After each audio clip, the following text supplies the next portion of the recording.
So Asa is our speaker today, and he is the head of Scout Adventures at Scouts UK, and which is a network of outdoor centers that works with over 160,000 people a year. He spent 20 years working in the outdoor sector across commercial and charity organizations in a wide variety of roles, from instructor, product design, training, and management. And his passion for the outdoors comes from an early in life, having joined the Scouts as a Cub Scout, and has enjoyed that throughout his life. So I'm going to turn it over to Asa, and he's going to tell us about some volunteering opportunities. Yeah, excellent. Thank you. Hopefully you can see my screen. It's always that nervous moment. Yep. Yeah, I can see by the purple glow that it must be working there for you at least. Cool. So yeah, thank you for inviting me to talk to you guys this evening. For me, lunchtime for you. I won't reintroduce myself because I wrote what you just said, so that kind of seems a bit silly, but just to say one of the centres that we do look after is Gilwell Park. So there's this sort of we don't talk about it in the same way as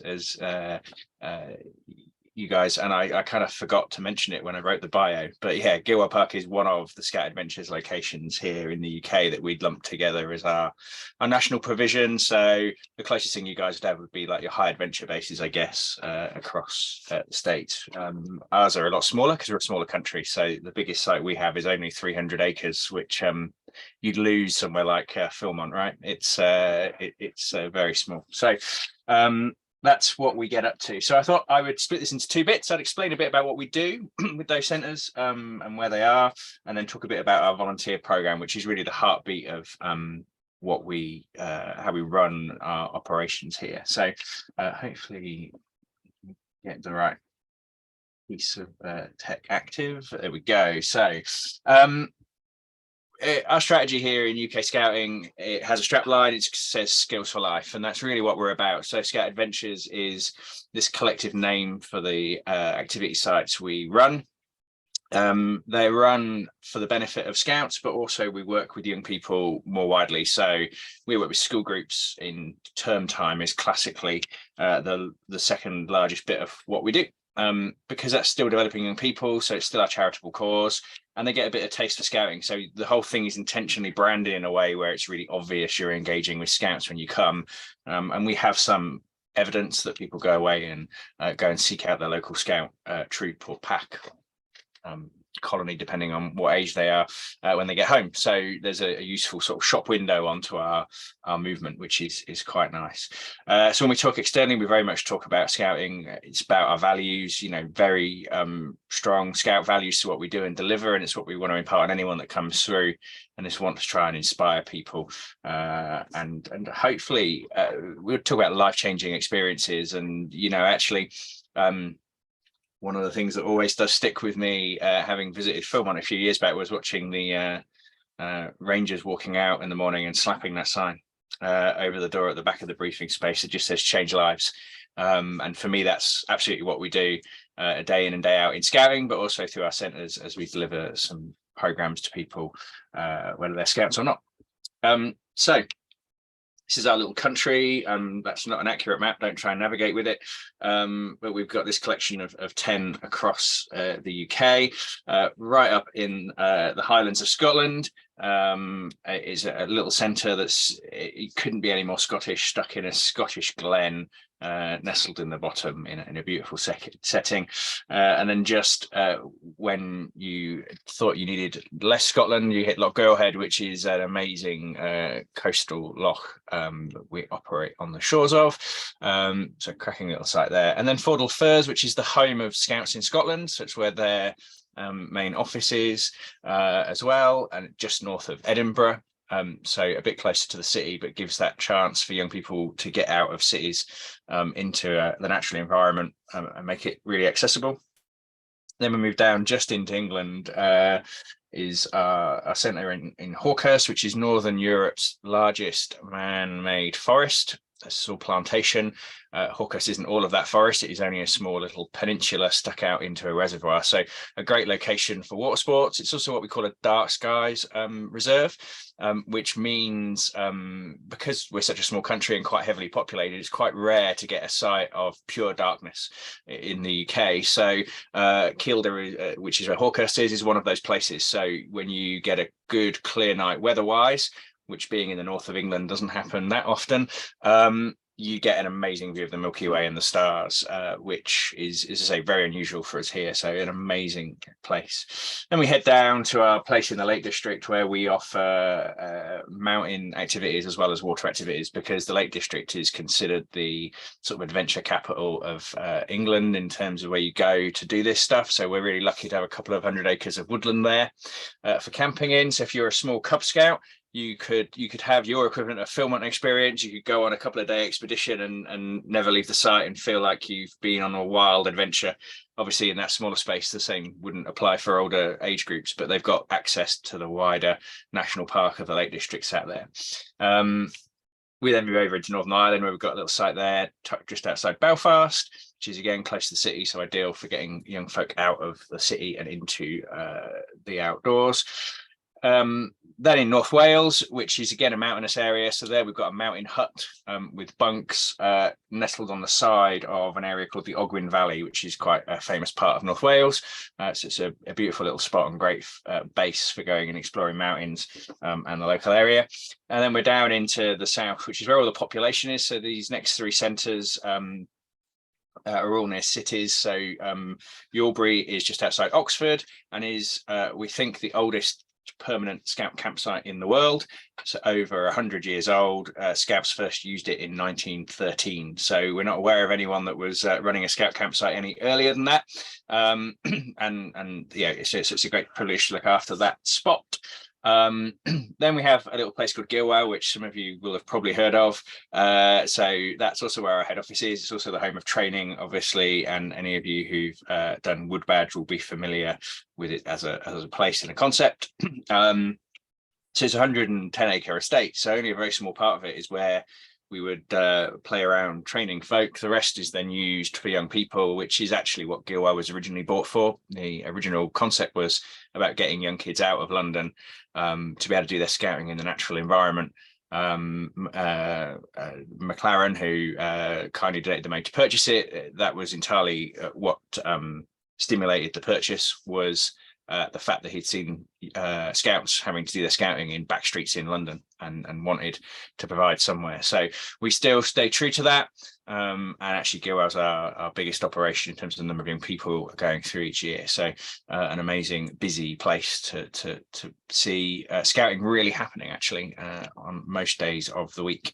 And then we've got a site just south of London called Broadstone Warren. So if you're familiar with the Winnie the Pooh stories, Broadstone Warren is actually part of the 100-acre wood. The author A.A. Milne lived not far from the site, and so the adventures he talks about would have been based in the woods around what's called the Ashdown Forest, which is where that site is. So the bridge that they played Pooh Sticks on is just up the road to go visit and play Pooh Sticks over. So a fascinating little place, but a great bit of woodland that we have access to there of over 300 acres, that close to the city. And typically what we find is our centres that are closer to population is where we get the biggest uptake of school groups, certainly, because they're easy to get to. They're providing that bit of adventure without having to travel a long way. And then, as you'd hope, scouts tend to travel a bit further. So we'll end up with scouts from right down the south of the country going all the way to the north to access what they want to in terms of activity and adventure, and vice versa. You'll have groups coming all the way down to London to go visit the Big Smoke and see what's going on there. If they're from the middle of nowhere, that's obviously a very different experience for those young people. So a range of centres that we operate, none of them huge, but in the sense of the UK, they're reasonable sized and certainly enough to get a few people camping on. So somewhere like Gilwell, for example, in the past, we've managed to camp 6,000 people. That's quite cozy, and only for a weekend. You will not want to camp that many there for much longer. So we also obviously host Gilwell Reunion, which many of you will have heard of. So it's my team's job to organise that every year. which is an event for normally around sort of 2,500 adults coming together. And hopefully with just a real simple aim, actually, it's an opportunity for people to catch up with folk, as the name would suggest. It's obviously a historic event in the calendar, but also an opportunity to just reignite people's passion, give them some skills and experiences to go back and hopefully get them started off in the new scouting term with a sense of enthusiasm and passion for making it happen again. That's kind of our aim with that event. So it used to be that you couldn't attend unless you had your wood badge. But a number of years ago, we relaxed that and worked on the basis that we would rather reach all of our leadership and use it as an opportunity to promote the benefits of training and learning rather than making it restrictive. So that's what we do now. So folk are welcome. We get visitors from all over the world, the States particularly, and we have a large representative body from you guys. Probably about 20 of you visited this summer, which was lovely, and a bunch of other nationalities. I won't even try and name because I'll miss someone out, and so there's always a danger of offending someone. So that's you just what we had get that recently. Yeah. So, One of our members was there. Ty. Ty, yeah. I know Yeah. Ty. So it's a nice event. If you're ever in the UK, it's always the first weekend of September, so it's quite easy to work out when it falls. So if you happen to be traveling this way and want to see Gilwa Reunion, that's always happening. But likewise, people are always welcome to drop in and have a look around and see. And we're in the process of building a new welcome centre, which will really be a nice base to jump from visits. At the moment, there's a bit of a mixed sort of way you work when you arrive, but there's some great heritage trails around which show you all the locations which are there all the time for people to enjoy. But hopefully this new welcome centre that we'll start to build in the spring will make that whole experience a lot easier and smoother for people. So and there'll be actually some stuff on display. So we don't have a formal museum space currently, which is a shame because you don't get to see some of the cool items we have in our archive, whether it be Baden-Powell's wood badge, the original African beads that are left from wood badge training in the very early days, where they actually gave parts of the original African necklace away before they started making people make their own. Or the kudu horn that he blew at Brownsea, all sorts of great items that we end up with in a cupboard. Essentially, it's not a cupboard, obviously, it's air conditioned and all properly stored, but it's a real shame that we haven't someone to share that. So that project starts next spring, which will be really great to see people being able to enjoy that stuff rather than say it being locked in a cupboard. So that's what we get up to, and what we're all about. Essentially, these sites offer a mix of kind of bob along, camp, do your own program, through to we'll organize a whole program for you, run every activity for you across. So we'll have things like high ropes, which you guys call cope courses, I think, big high poles with wires in them, and archery, traditional scout activities, firelighting, bushcraft, shelter building, all sorts of stuff like that. So a range depending on the site, as well as then the access to the wider stuff. And somewhere like Gilwa, you've got access to an Olympic whitewater course, so you can go whitewater rafting as well, sort of a 10-minute drive away. So a range of things to get involved in. So that's the centres. And then what you really asked me to talk about was the volunteer programme and what we do there. So this is absolutely I'm immensely proud of this program. So when I first started working for the Scouts, this was done using random sort of third-party agencies. And so the folk coming through the program were brilliant, but what they weren't is typically they weren't Scouts, and there was no sort of ability for us to control the quality of who we were getting. So I took the rather bold decision of bringing it in-house, which, because of the way our visa system works here in the UK, was no small feat. So fast forward a few years and we've got to a place where the program absolutely is the lifeblood of what we do. The folk coming through that program are amazing. The majority of them are Scouts from around the world, and I'll talk a bit about that in a second. And they share our values when they land. So the Scout thing's not about being elitist or anything. It is simply much easier when people arriving in country share our values, know who we are, know what our expectations are, and we go and get on with it. And I think that's the wonderful thing about scouting, isn't it, across the world? So, you know, wherever you go, if you find a scout, you know you're safe, you know you're looked after, and you're a shared set of values that you can live by and work with. So just next week, I'm hosting an American scout actually who's coming over for a few days. She's currently in Spain.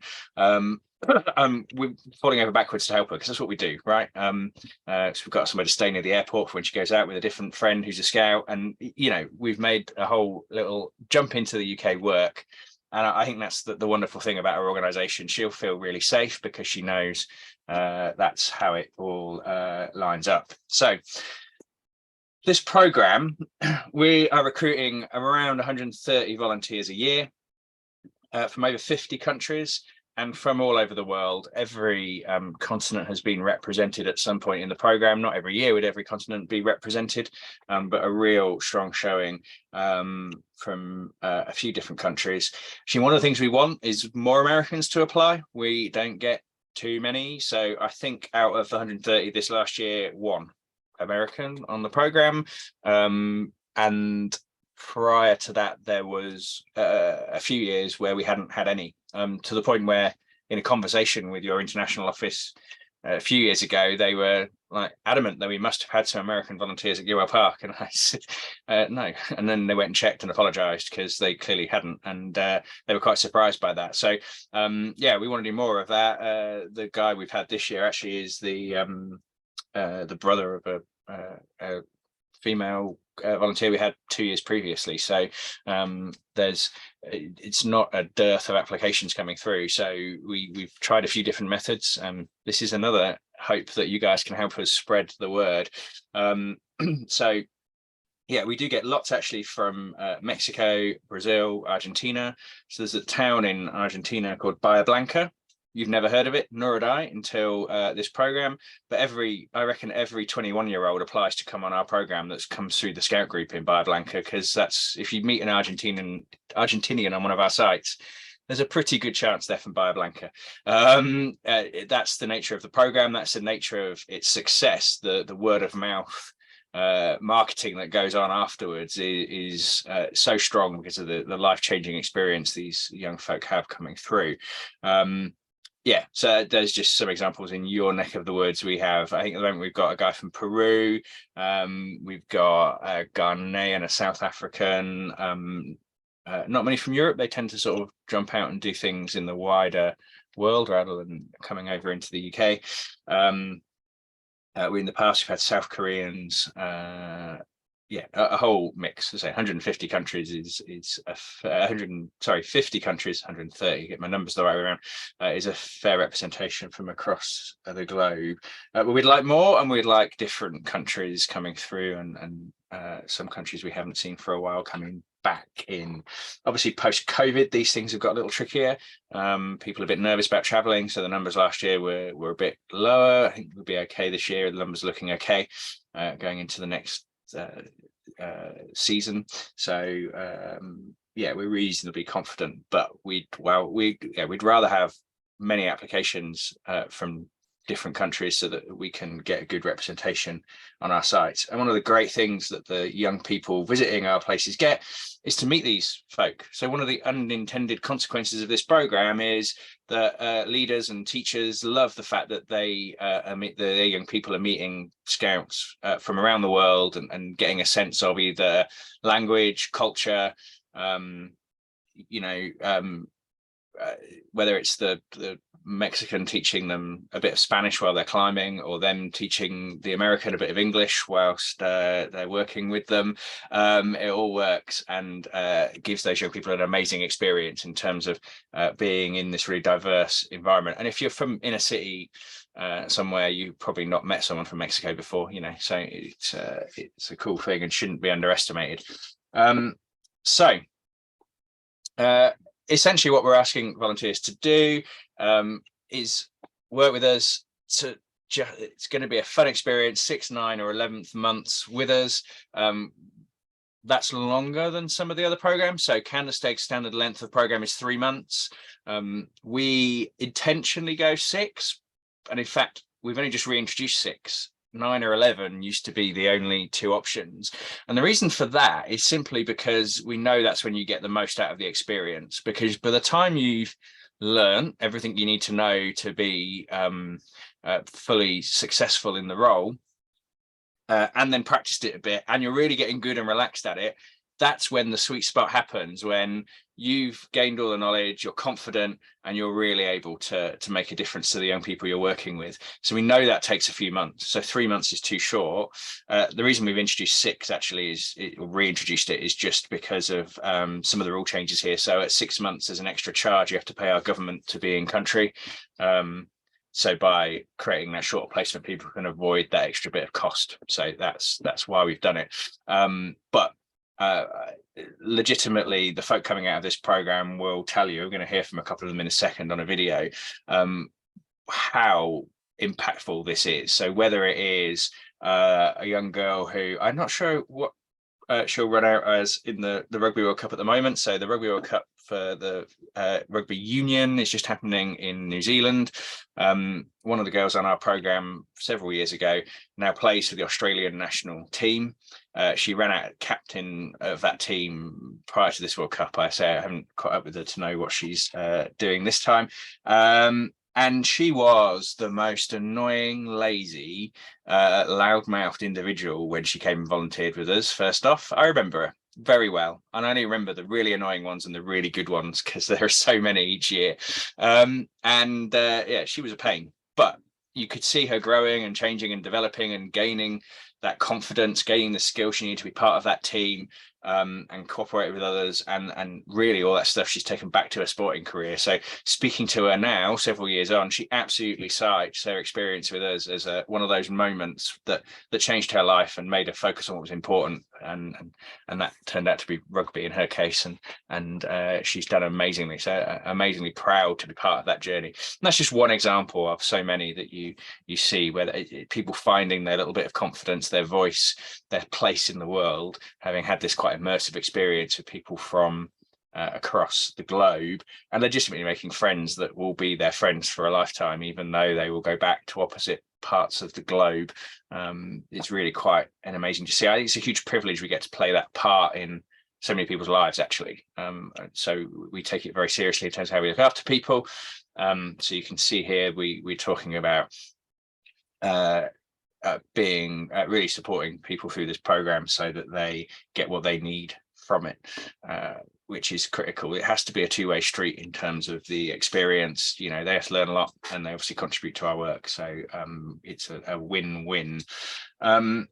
So I thought I would share with you this, which shows you a bit of what our volunteers say in terms of why they do the program. So hopefully this works. Well, I volunteered because I've had so many things given to me in my life. It's time in my life I give back to society. I think I volunteer for a lot of reasons.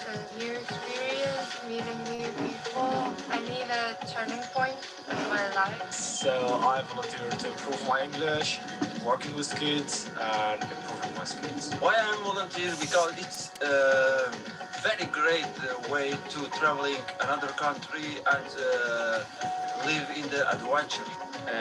To improve my English. To improve my English. To learn. I love to learn. First, I'm a scout, and I'm a road scout. Our motto says service. So for that reason, I volunteer to give my service. I love helping other people. It's the best to improve myself with the whole world and also the greatest adventure ever. I love volunteering because I love helping young people and old people. And it's fun.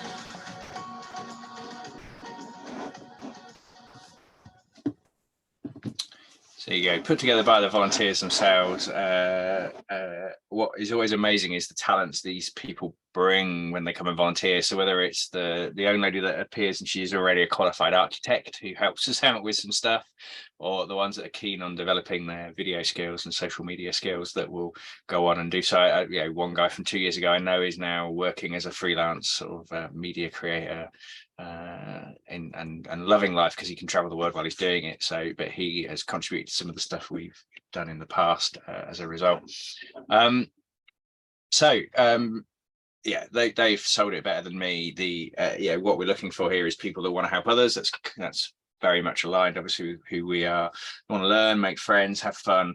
Energy and enthusiasm is absolutely key to get you through the year. One of the things we talk to people about is, you have to, some of this work is hard, and that's great, but a lot of folk coming on this program will have never done a full day's work before in the more traditional sense of it. So the volunteering experience can be quite daunting, and very different to going helping at a camp where you've only got to keep up that effort for a weekend or a week. This is 6 months. So trying to just get people to manage their energy is important. And obviously this wouldn't be a presentation from an Englishman if I didn't talk about the weather. Enjoying time outside is really important. And what we do, I talked you through the range of centres we have. They're very different. And obviously Gilwell is never a problem to recruit people to. However, if you really love being outside and in the mountains, whilst you might like the idea of being at Gilwell, it's not the best place for you to be. So we talk to every volunteer about what they want to get from the experience, what sort of environment they want to live in, what they want to experience in terms of location. So if you're from a really rural mountainous area, wherever you live, there's no point in putting you in our mountain areas. Our mountains aren't very big either, frankly, so they're a bit disappointing if you're from some proper mountains. But you might want to have a bit more of a city experience, so therefore placing you somewhere near a city is a better mix. So there's a real conversation goes on with everyone. Everyone does get to go to Gilwell because that's where we train everyone when they come in. So actually they will all visit Gilwell and have a training experience at Gilwell for a couple of weeks, where we get folk all trained up and ready to go and get them the core skills they need before they go off to their site. So that's what happens. Really wanting to make sure we place people in the right place.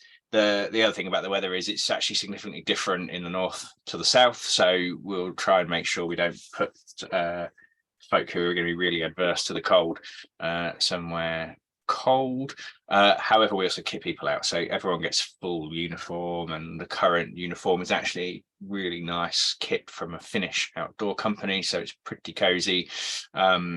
And or recycled as well, actually, so it's really environmentally friendly stuff, and they get to keep that at the end, so they walk away with a nice set of branded kit that they can take with them. And all we ask in return is that they talk positively about their experience to their friends when they get home, and they've obviously got the brand to show it off as a conversation starter. So it seems to work well. So we talked about the length of placement. There's some start periods for that, and that just matches our ability to then get people trained. So this is all on the website, which I'll share the link for at the end as well. But the idea being we have these February, March and May intakes to take us through for 6 months. We don't close, so our sites are open all year round. Obviously in the winter it's a little quieter, but we've still got young people coming through, and in the height of summer it's a pretty busy place for young people coming through the site. So we don't stop other than a very short period at Christmas where we absolutely close the sites just so that everyone gets a proper break. The rest of the time we are always going, so everyone will always have some young people to work with, and there's always plenty to do around site. So I've talked a bit about this already. The way this works is the UK system's a bit odd. So to volunteer for this length of time in the UK, it's a type of working visa. So to do that, we're not allowed to employ people. What we can do is give them a weekly allowance. So that's what we do. And it's called unreceipted expenses, essentially, is how the tax man sees it here.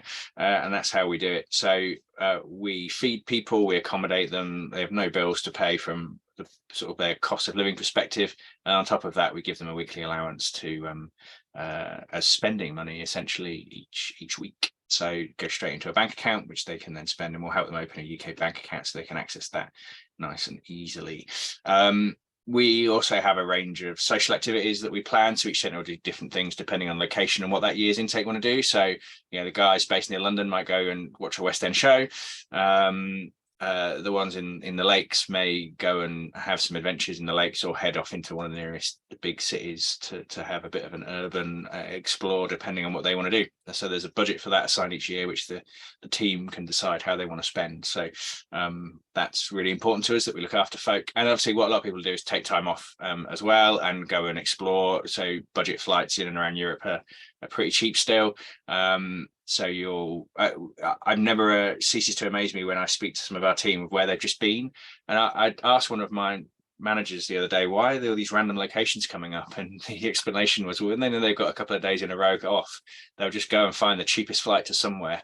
And that's a great way of exploring Europe, because they'll just land and then work out where they are in that city and explore. So I thought that was a really cool way of exploring Europe. So that's a bit about what that is. Majority of the time they're going to spend teaching people how to do stuff. So there's a whole stack of activities, some of which are listed there. And we'll qualify them in those so that everything's nice and safe for them and the participants, and they'll get to deliver that. So depending on location, depends on the activity, but an amazing set of skills they come away with at the end.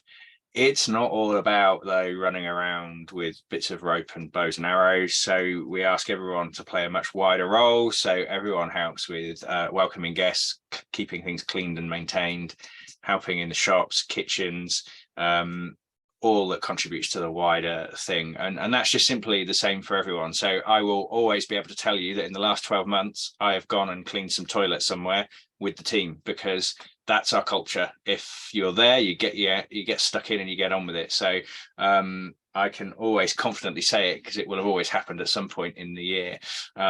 So that's very much how we talk about this, and everyone in our team mucks in. That's just what we do. It also means that all the rubbish jobs, are shared out. So that's nice. It's not just that one person's role to go unblock the toilet every time it blocks, for example. So that's the team. That's what we do. That's a gathering of them post-training. That's actually at Yorbury, not at Gilwell, as it happens. All very smiley, all with very smart uniform on, because they are brand new. It doesn't look like that at the end of the season. But that's a good, hopefully, overview of what we get up to at Scout Adventures. So that is the web address. That QR code, you can tell I didn't make this, a young person made it. They've included a QR code. The QR code takes you to the website as well. Obviously, if you're watching it back, you can do that at your leisure. But essentially, if you Google Scout Adventures, we'll be pretty near the top in a ranking as well. And on there's a section on volunteering. So we would love it if you could help spread the word, spread message about this program. We think it's amazing. We're probably a bit biased, but if anyone's got questions, absolutely get in touch with us, and we'll hopefully encourage folk to come over. It'd be great to see some more volunteers from around the States coming forward. So that's me. Did you have any questions, the two of you who are with us live? So kind of, can you give the high level, here's the requirements? Yeah. Are you a scout? Are you enthusiastic? And do you want to spend the time outside and helping other people learn stuff?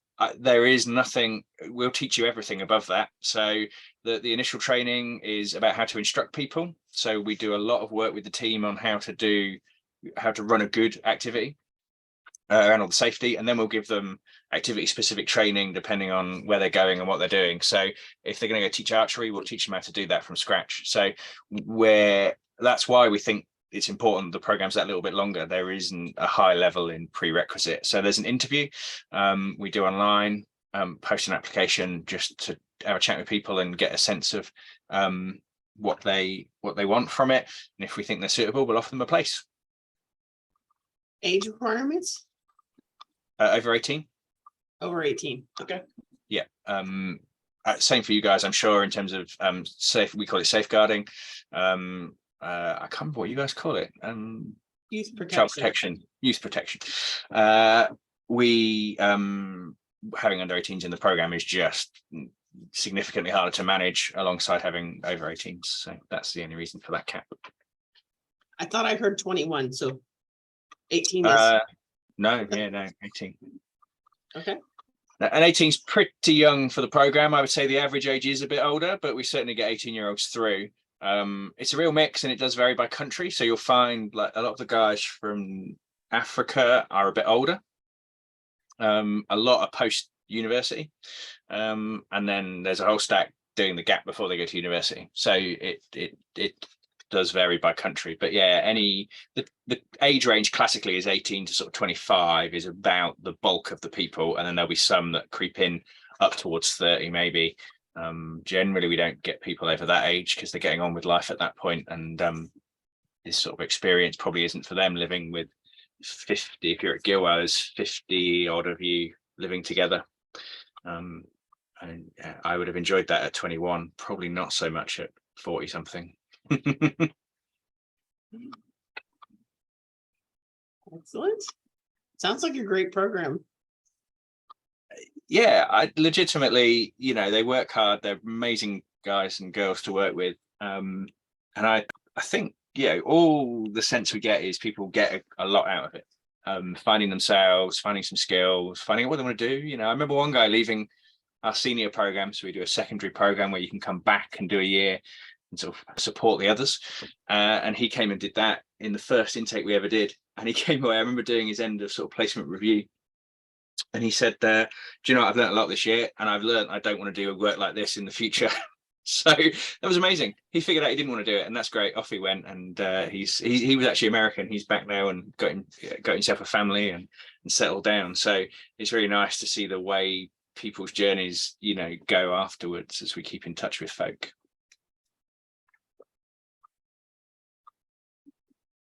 Excellent. Jeff, you got any other questions? I think that was my only one. So I guess I do have another question. So how is BSA helping promote this program at the higher level? Yeah, nothing formal. We had a reasonable relationship with the previous staff team, but obviously they are no longer employed, so we've kind of lost that contact. So I knew Janine Helverson, who was the international director for a while, and we've kind of lost a bit of contact there. We tried before through what were called international representatives. I think their name's changed now. And I think the problem, and this is the same problem across the world, is talking to people here doesn't actually get the message to the young people on the ground particularly brilliantly, just because the nature of our organization, it tends to go through adults, and then the adults end up filtering at each layer. There's so much stuff. Do you offer that or that? And how does that get right down to that 18-year-old who's enthusiastic and passionate? So I don't think anyone's cracked it. We talk to Candlestick frequently. They have the same challenge.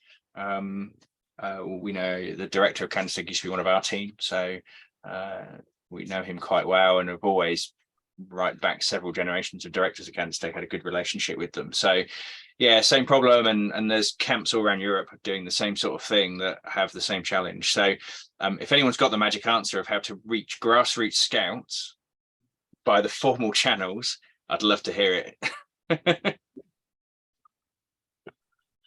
Yeah, it is a difficult. We have it even at the district level, right? Yeah. So our lowest level above the units, getting that information to the actual scouts can be a challenge. Yeah, same here. I think it's there are many things that bring us together as scouts, and not all of them are positive. This is one of the ones that's not so positive. How you break down that communication. Yeah, definitely. And do you also work with the Girl Scouts in the United States? No, I've never had any formal link with them actually, and never had a route into that, which hadn't really crossed my mind before. We should probably make that effort, shouldn't we? Yeah, I'm going to write that down.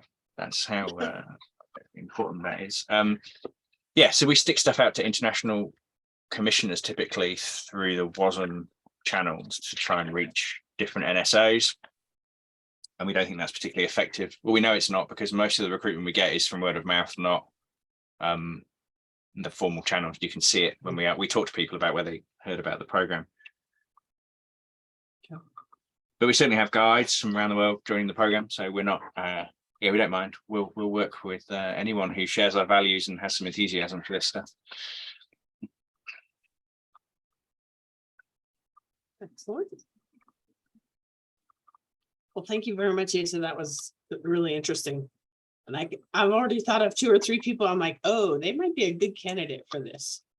Yeah, So- and that's why we never mind doing these sort of presentations, right? Because it only needs everyone that watches it to think of 2 or 3 people, and then it only needs one of those people to be successful in coming forward, and that starts to build the number. So more than happy. This was significantly easier than the last time I tried it. Last time I ended up coming to Philmont for the international representatives course. So I went and trained part of that, and obviously got the opportunity to promote our program around Philmont for the week, for which every course wanted us to go and speak to them, because word got around there was a couple of trainers from Gilwell on site. So I think I spoke to every course running that week, which was great, an amazing experience. But yeah, if that led to a couple of volunteers, it's worth it.